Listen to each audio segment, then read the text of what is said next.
All right. So, all right. I'll be able to work. Oh no, you're fine. I'm just making sure that I'm working so that she can see my hands. Okay. All right. So when you're working with the forearm and you're working with the forearm and the hand, there are a bunch of different disorders that could be going on. Most common things that come to mind when I think about the forearm and the hand, I think about carpal tunnel syndrome. Everybody knows about carpal tunnel syndrome. A lot of people have it. I think it comes from repetition. I'm gonna read you a few things of how it comes about. It's very common. I see a lot of people think that they have it. Sometimes it can be this. Sometimes it can be like compression on like the median nerve, stuff like that. That's the median nerve that affects one part of the hand, and then the ulnar nerve that affects the other side. Okay, so I'm gonna read you what it is in just a minute, but that's just a few things. Let's talk about exactly what it is. So the definition, what it is.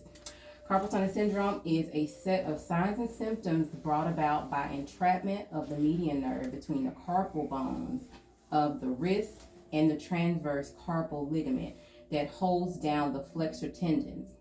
That's why we're going to work all the way up the arm, because all of these flexor tendons, the flexors that run up the arm, are going to be affected. So we're going to try to, if we're working on something like that, if they don't have like a diagnosis or anything like that, I will work all of the flexors, all of the muscles that are within the forearm, and I will work the hand muscles as well. And I'm going to work those in just a minute.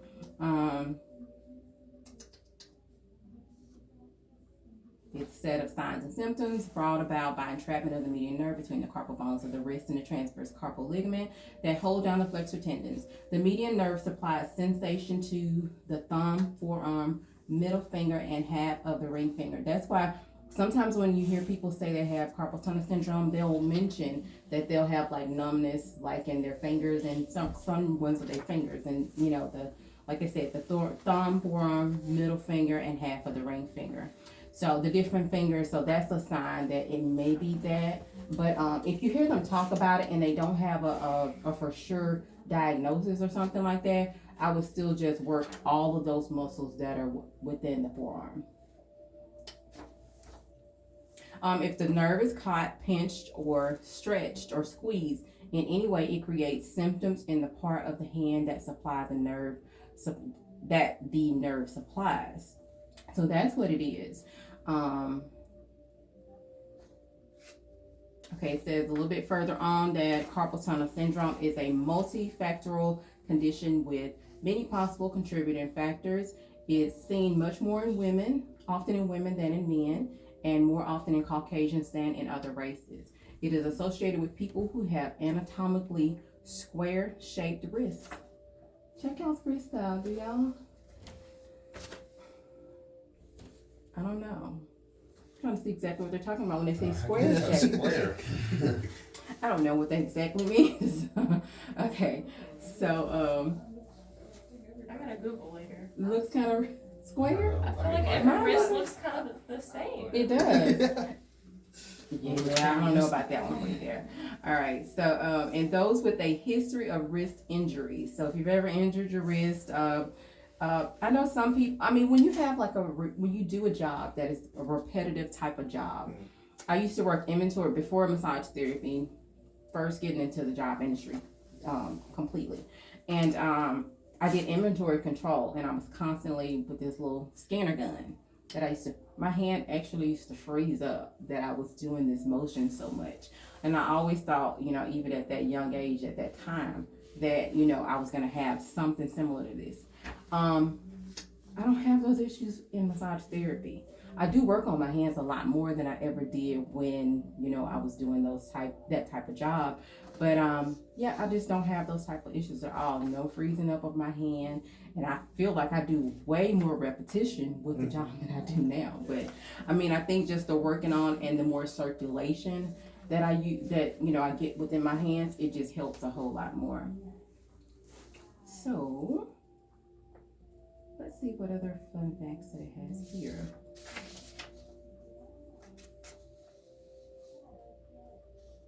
Okay, so basically what we're working on is when the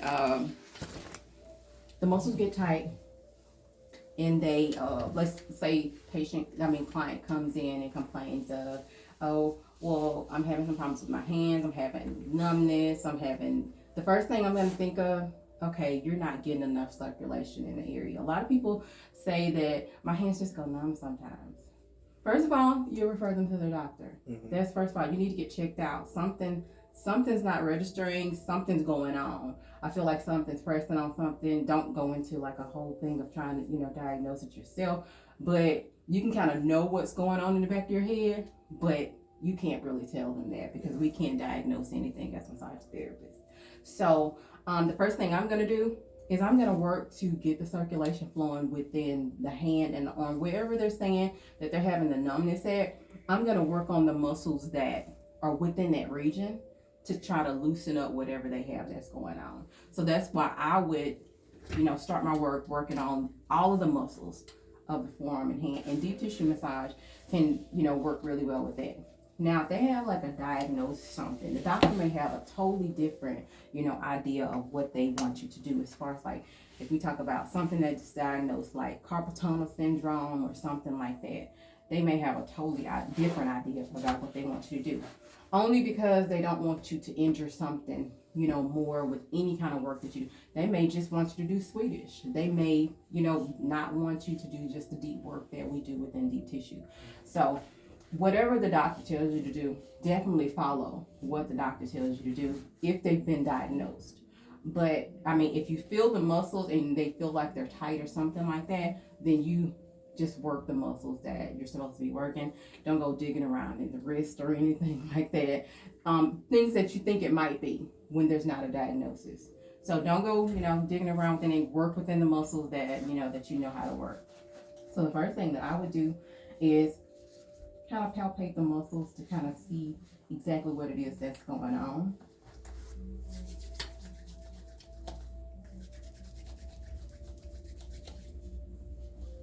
Sorry, that's a little cold.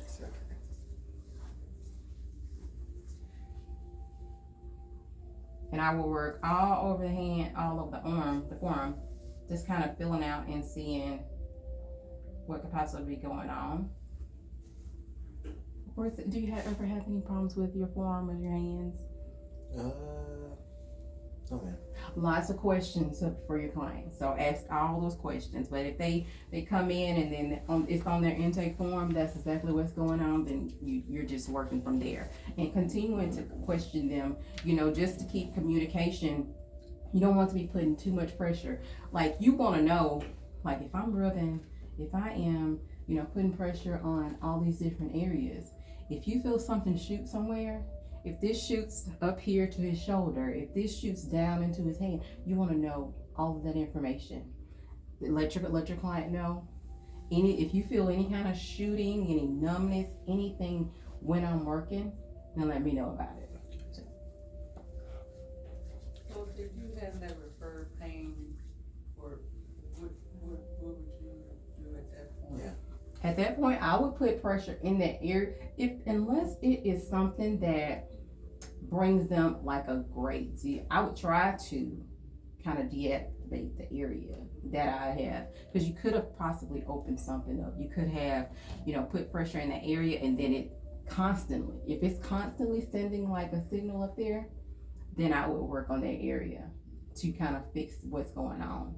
But I definitely would put more pressure in the area to try to relieve the tension off that area so that it does not continue to send that pain signal up. Because that's the first thing I'm thinking when they say something like that. I'm putting pressure there, and I'm thinking that it's going to get a little bit worse over time. There's going to be more tension, and at some point it's going to be a constant pressure there, and then it's going to be sending that signal constantly if it isn't already. So I would continue to put the pressure that I'm doing on there, and then hopefully relieve the tension so that they don't have that issue anymore. So I will work all these muscles of the forearm. I would start down here towards the wrist, not directly on the wrist, but with my thumbs, I would put pressure in this area. There's no pressure on the back back side of my hand here. It's all on my thumb right here. And this is how I would apply pressure here. I would start with something like where I'm filling out the muscles, and then keep my pressure constant, and then go up a little bit as the tension starts to get more and more relieved within the muscles. And I will work up here to the elbow. Keeping in contact with the client. If the pressure is too much anytime, just let me know.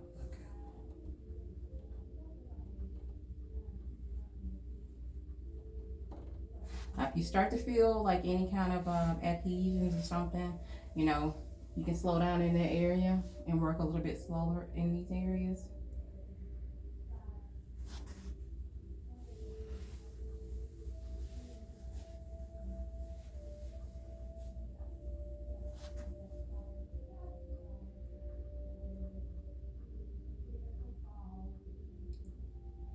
I'm not feeling any kind of adhesion, so I just keep my pressure constant in this area.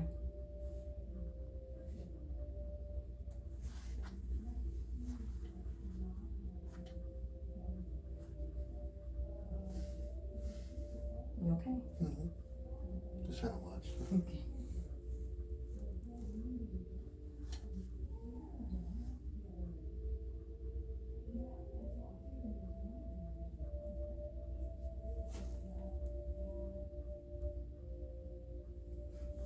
Like after you've done a pass, you can kind of smooth it out just a little bit. But deep tissue is repetition. So I will continue to work on this area.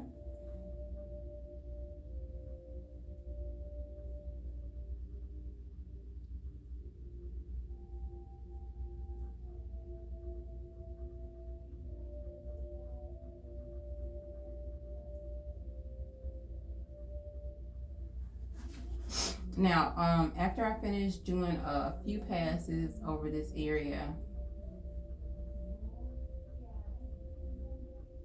doing constant pressure in this area, I would say maybe about 15 minutes or so. If that client has something that they're complaining of specifically, I will work on it at least that long.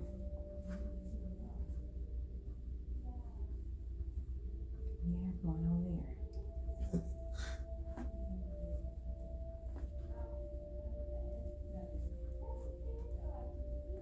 And sometimes you'll find some stuff.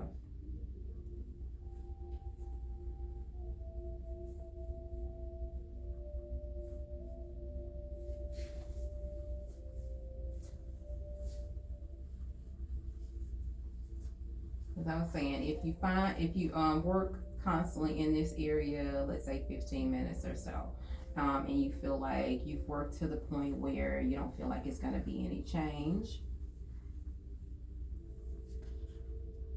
then I would start to work down into the hand,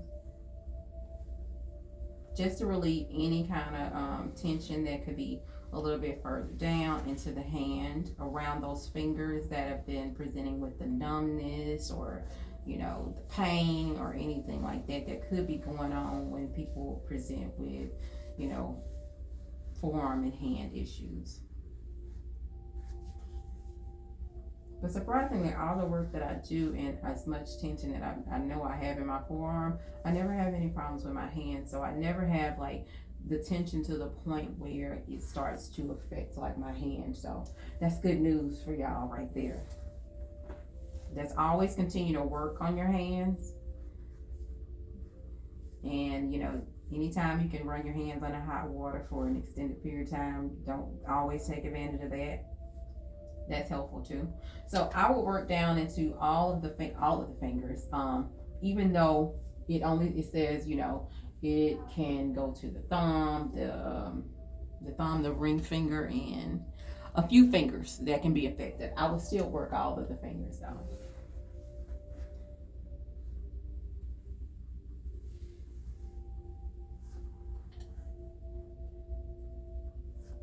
I'm working in between the fingers right now. But I still would do some compressions down the fingers and on the sides.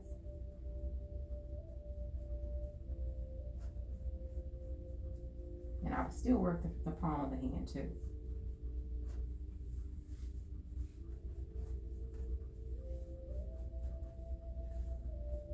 I have a client that I see, she had, it's not carpal tunnel, it was, actually median nerve issues that she had. Is your hand okay like that? Mhm. Okay, alright, so I would do some thumb strips across the hand.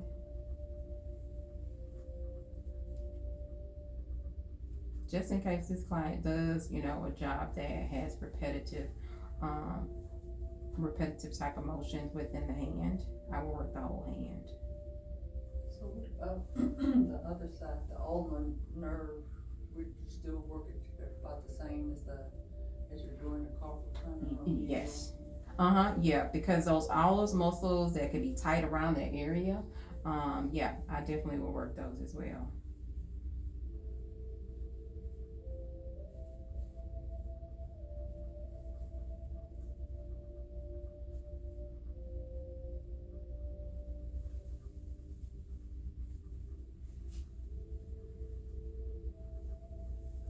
You doing okay? Mhm.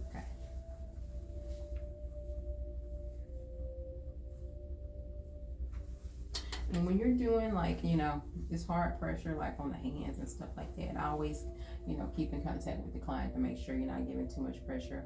Watch for cues like within the client, you know, if they're holding their breath or squeezing their eyes together. It could be a bunch of things that they could be doing. Because sometimes they're just, you don't know where they're coming from, because sometimes they could be coming from someone that has done like some excessive pressure and kind of just told them to kind of, that's what you got to deal with to get a massage, and that's not the case. Intensity, that's what you're looking for. You're not looking for pain with deep tissue.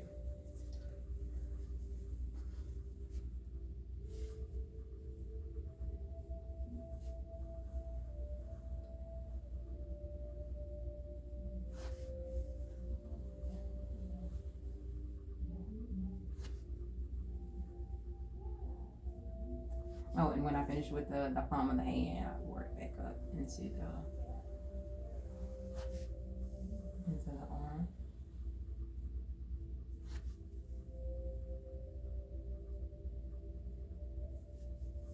All right, any questions about any of this work? Anything? Okay. So remember to communicate while you're applying the pressure.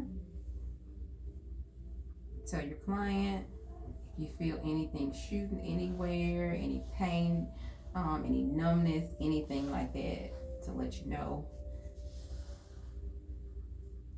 so that you can better help them.